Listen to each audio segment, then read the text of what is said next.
నన్ను కూర్చోబెట్టి రక్తం మస్తు పెట్టి చెప్పింది ఆ రోజు. నన్ను కూర్చోబెట్టి ఇట్లా పిన్ని ఇట్లా అని చెప్పింది. ఆ అమ్మాయి వచ్చింది, మన ఇంటికే వచ్చింది, ముందే వచ్చింది, అన్ని మాట్లాడింది. ఆ హాల్లో డైనింగ్ టేబుల్ అవి పెట్టించింది, కొత్త సెట్. ఎక్కడైనా ఆ పిల్ల చేర్పించింది సోఫాలకి, పెళ్లి కాకముందే చేర్పించింది. బాగున్నాయి అన్ని సెట్లన్నీ. డిన్నర్ కూర్చుని డిన్నర్ చేయడానికి 5-6. ఇంకా గుంటూరులో ఉంటుందంట.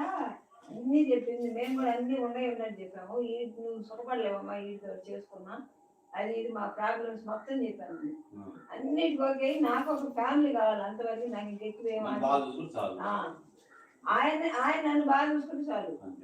హైదరాబాద్ తీసుకెళ్ళి నెల ఉంచుకుందంట కాసిమ్మ, పెళ్లి కాకముందే. ఒక నెల ఉంచుకుంది. అమ్మాయిని కూడా అబ్జర్వ్ చేశారు మొత్తం. అది